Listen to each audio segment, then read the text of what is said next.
G'day, friends and fans. Welcome to Writing Corner, where I share my writing journey with you and hopefully, with your help, we together improve our writing. I value feedback. And recently, I have had some feedback on a video I did 3 weeks ago that was. Wait a minute. Let me get title. Which one was it again? Sorry. Here we go. Writing Quarter 16, expanding your vocabulary. And I was asked to provide specific examples. Now, the intent of my video was for you to identify the words you use often and whether or not you consider you use them too often, that is, all the time without variation. Now, of course, there are lots of words like and the and a that you're going to use often. But let's take the words basic and simple. All right. Basic is hard to explain. It's just basic, just the bare minimum. Simple is easy, right? Simple, something that is not complex, easy to understand, right? Those two words are not exactly the same. So there are going to be, but if you say something is very basic, it does mean simple.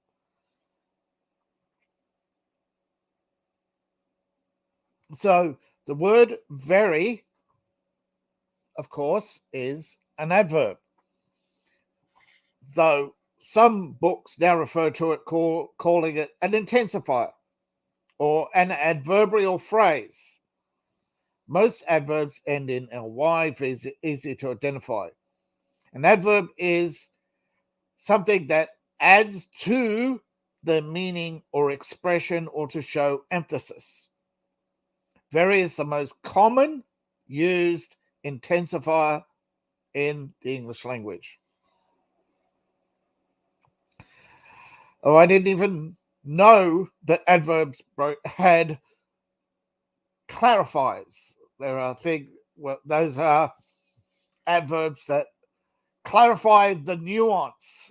So when you use it, it's a particular way of using an adverb.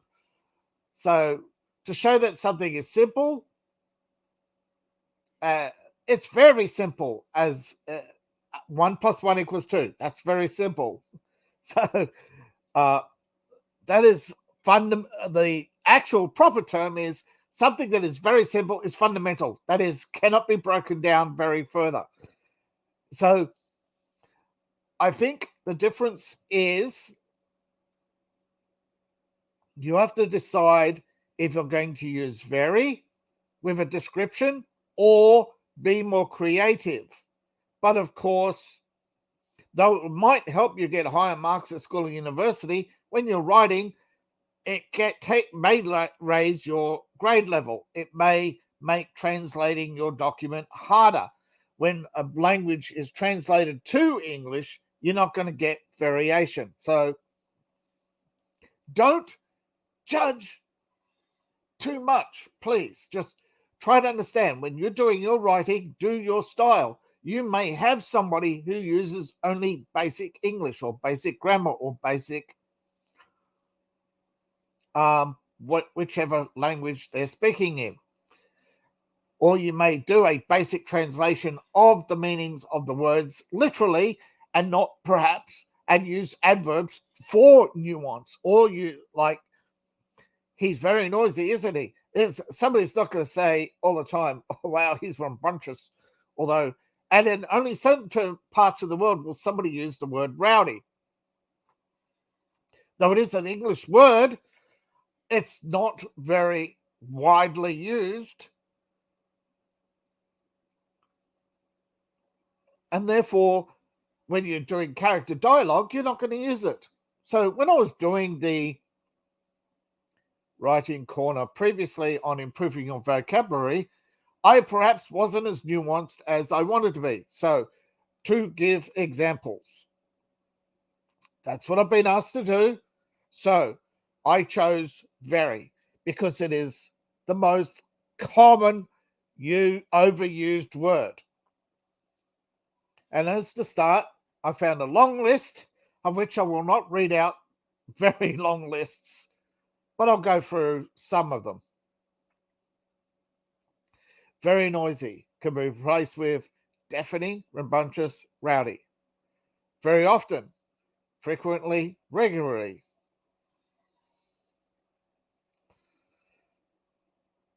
Now, of course, I don't want to put you to sleep, but very old, ancient, outdated,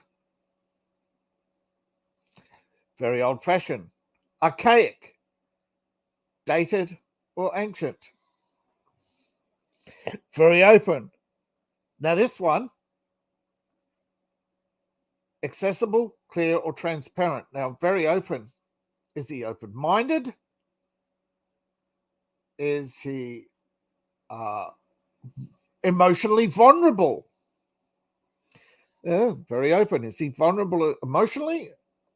Or very easy to read, which transparent, obvious. Very open-minded. What's another way of saying open-minded? Liberal? Trying to think of the word. It means to have, it's not immoral, but it's sort of like apolitical. Somebody who's open-minded means they're easy to change their mind, often, but which ain't, I'm not going to be political. Just save your comments. Look, I'm talking about the meaning of words, not the people's actions or politics, okay? Just understand that very open was meant to be open-minded, liberal, accessible, somebody who is transparent, plain speaking, lacks guile.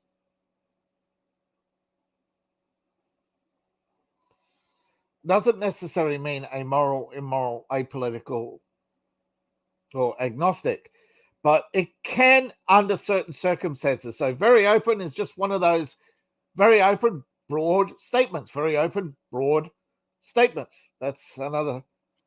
It's one of those things that just keeps going, isn't it? Very open is just so open-ended. It's very open. It's its own meme. Very patient, very painful, excruciating. I wouldn't say tender.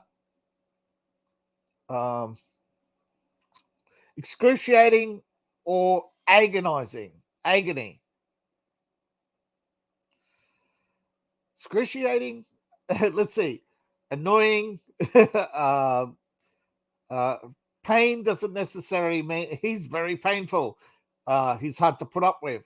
So he's such a pain. Very painful indeed. That's the sort of, you wouldn't want in that situation, you wouldn't want to change very.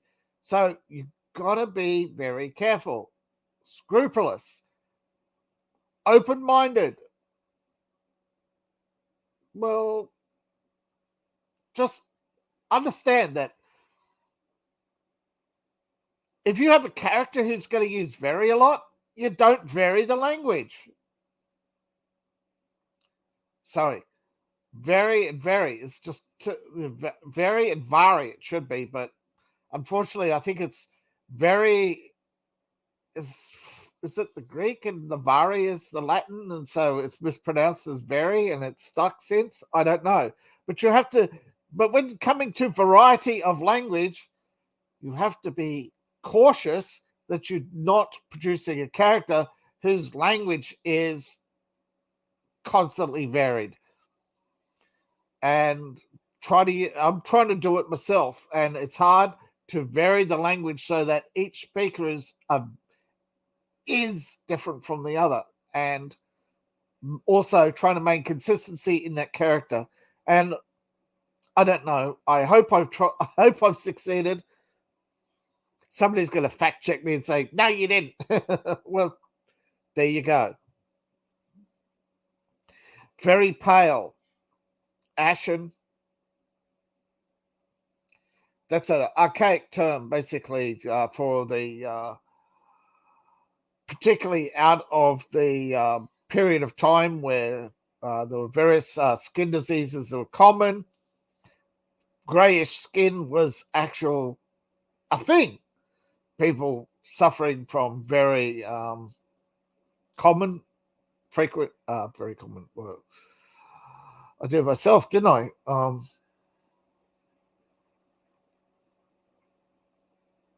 I can't. Very common. Yeah. I think common and very common. Trying to think, can't be plentiful. Easy found everywhere. Commonplace. Ashen. And some of the words, they're actually very perfect. It's often, I don't think people would use very perfect, but immaculate and flawless. I think most people wouldn't say a very perfect diamond. I would say flawless. I think flawless is a common enough word that that you'd almost say it's very common as opposed to the perfection. Although some would say a perfect diamond. You can't say very perfect. I think there are very poor choices on this list. And of course, speaking of very poor, broke, impoverished, destitute. So that's a poor example, or should I say a very poor example, because poor can mean not necessarily financially poor, but bereft of content. And most people don't know bereft, or will use bereft. But a poor larder, an empty larder, or near empty. Near is another adverbial statement. Very powerful. That's common. Very common. Compelling. Don't say it's a compelling argument. Dominant. Here's a dominant personality. Mighty. He's very strong. So there are nuances with meaning. So when you're choosing to vary your language, I would suggest, if you're not sure of the nuance of the word, look it up, please. Very pretty. Again, beautiful, stunning, gorgeous. Now, beautiful and gorgeous. We all seem to accept that beauty is cut above and gorgeous, the 1%ers. So, stunning.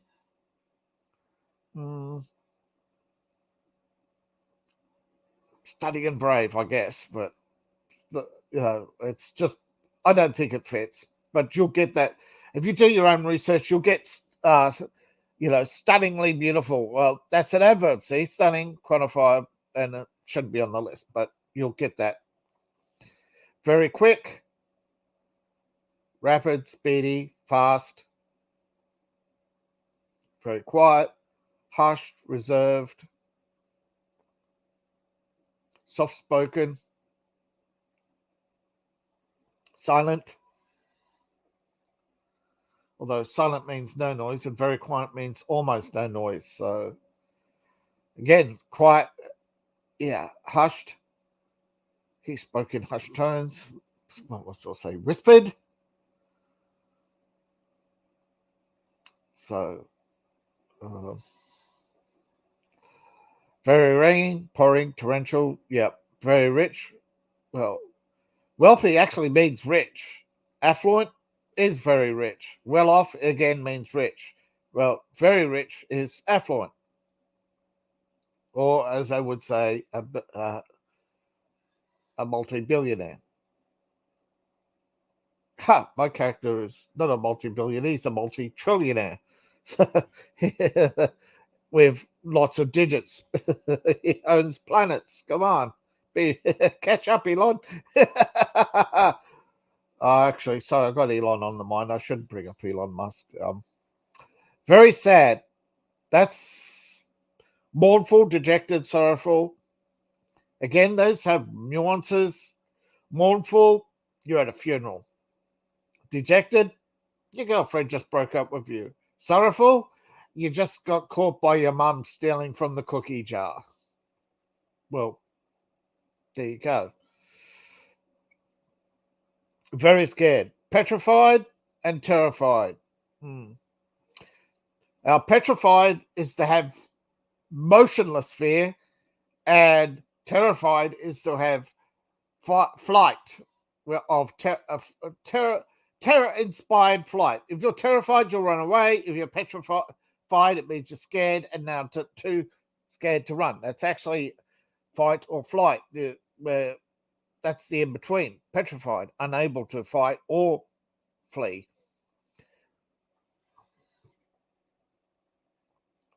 Petrified, you see a bear, you're scared, but you also know if you run, it will chase you. And you're worried that and you can't turn around either. It's just one of those things that I think there's so many rules of what to do with a bear, but I'm just saying, as an example, I'm not going to go into survival because I'm pretty sure that somebody will go, one of these days, hold it against me. Look it up yourself, please. There are things that are very serious, such as being confronted by a bear. Again, if you live in bear country, you'll know what to do. If you don't, there'll be plenty of people to instruct you on what to do. But it's but very serious is a grave situation, or he's resolute. That means resolute. Best example, Lord Nelson, British commander, almost showed no emotion, and whenever he made a decision, he was resolute. He was very serious about it. It's one of those words with lots of nuance, but serious, determined, and unflackable. That is, you can't change his mind. He's pretty much belligerent when it comes to arguing. That is, he'll pretty much defend his position even when he's wrong. That's belligerent. Narcissism, that's a different story and a different tangent. But narcissism, if you wanted to use a very self-centered, would be narcissistic. That's a different. It's not very serious. It's very. Narcissism is being very self-centered. Very sharp, to be keen, to be accurate. To quote the Greek, it would be adamantite, a edge so sharp it would cut anything. Or honed. Is that I can't remember where that comes from, but yes. Another word for very sharp would be a vorpal edge. Very shiny, glowing, gleaming, lustrous. Now, lustrous is a word used often for gems. Gleaming, not so much use. Glowing would be more likely, or highly reflective. Again, highly, another adverb, but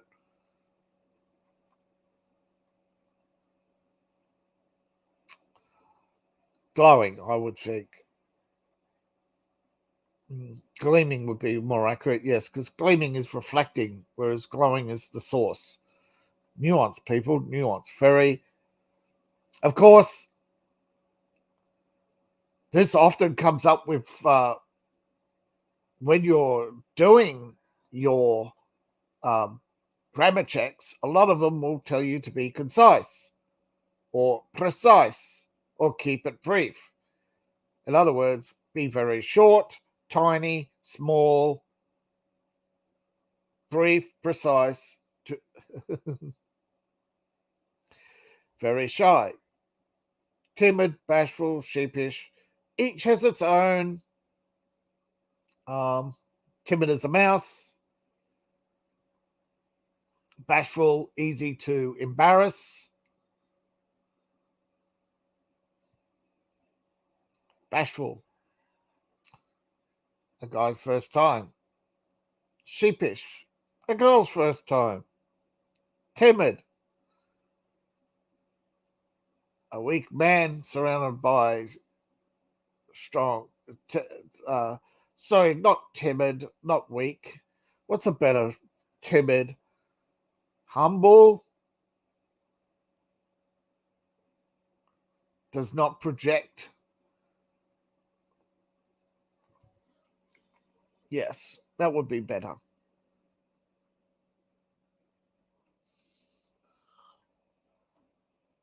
I think we did simple before, didn't we? Plain, basic. Yep. Very simple, very easy.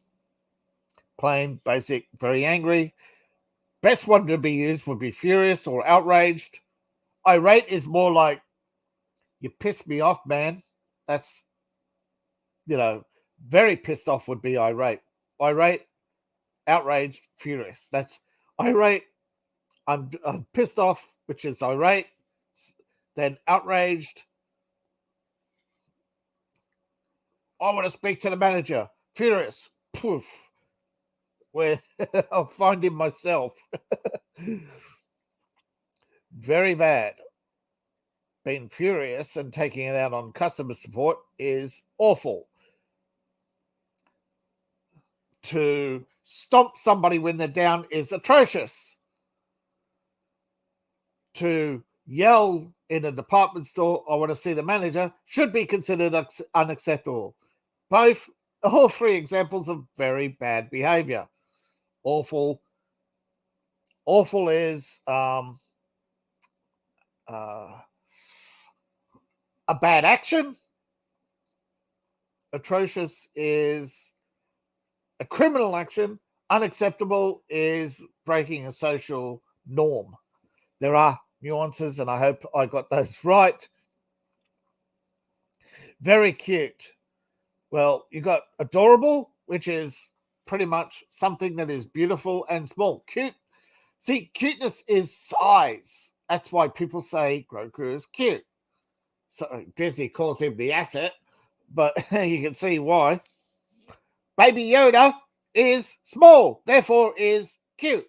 He's adorable because he doesn't have flaws, but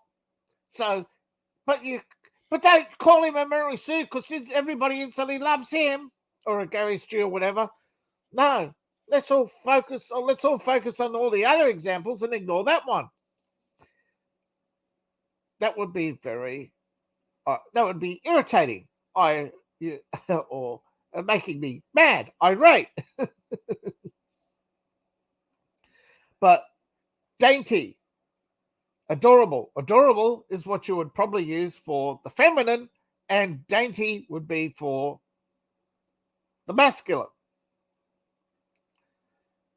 Dainty, dandy, both not very commonly used words. But also adorable is a child, dainty is also the adult. There are nuances in language and use, and also a lot of words come out of different time periods, different languages combining, different styles that took place. I think dainty was also to refer to a female as delicate. It's very, small-footed. I think it actually came from dainty. Very complete. I think everybody would assume that very complete is an oxymoron. It's either complete or it's not. But to be complete, comprehensive, not so much. But you'll find that on the list of ABS. synonyms. But to be complete, a complete review is thorough. The process was, again, exhaustive, but yeah, complete, a thorough investigation. Thorough itself is a descriptive word that affects a noun, therefore, a verb, so therefore it's a adverbially phrase, thorough. To be complete. It's one complete on its own is just a complete word. It's very hard to actually nuance, but if a complete investigation would be replaced with thorough investigation. There are words that go together. It's just habit, style. I think it's very hard, but I don't know there's a complete list or book on that. But I do know that the English language has entire volumes in Oxford, if you want to go through them all, on words and their nuances and their meanings. Of course, the Oxford Dictionary is the closest we'll ever get to looking at that for most. Even then, it doesn't have most of the nuances. It's not complete. Very busy, another one of those which is people use all the time, but either you're busy or you're not. But to be very busy, swamped, snowed under, those are very modern terms. Overworked. Again, you're busy or you're not. It's just one of those things. Very easy. Effortless, straightforward. Wouldn't use straightforward, but effortless, yeah. Although easy without complexity. As easy as 1, 2, 3. Completely effortless. There you go. Very big. This is a problem. Large, massive, giant, titanic, all overused. Every single descriptor for size is considered overused. Some try to get you to say as big as a giant, but giants, even in the Greek, in the original Greek, giant merely meant somebody with an average height of 6 foot. The giant races of the North, the Norsemen, were considered giants because to the tiny Greeks at the time, they were, oh shit, he's twice my size. He must be a giant. But then, of course, you have a massive boulder, a giant tree, stump,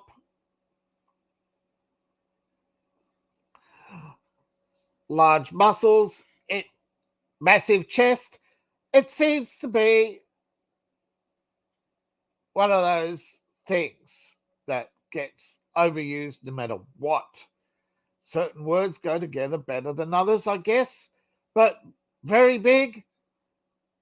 I think that's what you'll find in a children's book. And if you're writing a children's book, you're not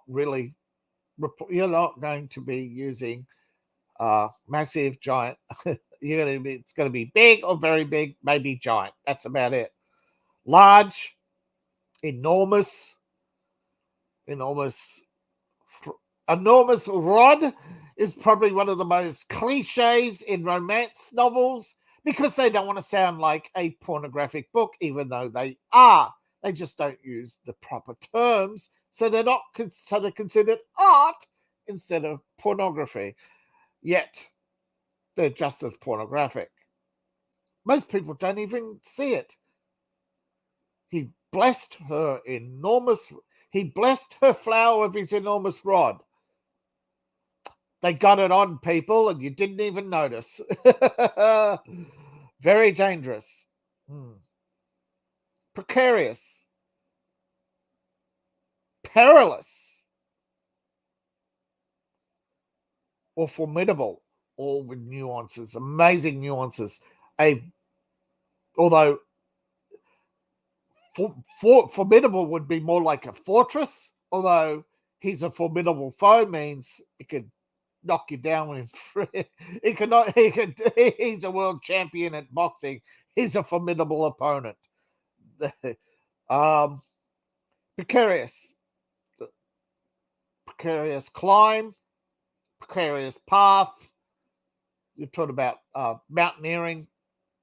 If somebody says in mountaineering, if somebody says that's precarious, think Everest in the middle of a snowstorm, life-threatening is precarious. A precarious situation is life-threatening.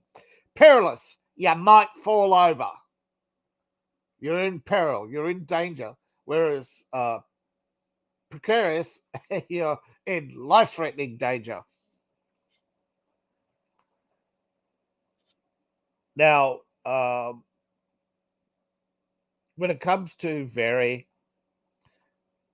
we're of course talking about overuse, not underuse. Underuse occurs when you completely annihilate the use of a word that does have its place. Emphasis. When a person is talking and wants to make an emphasis, they're going to use very with it. And so you're going to have to use your good judgment. And if you would like more examples of different words and how to use them differently and often, or nuances, I'd like your feedback. Thank you for listening. I appreciate each and every one of you. And unfortunately, that's all I have for you today. Thank you for watching. Please like, share, subscribe. And if you'd like to support the channel, check out my links in the description below. I thank you all for your time. Whoops. Bye now.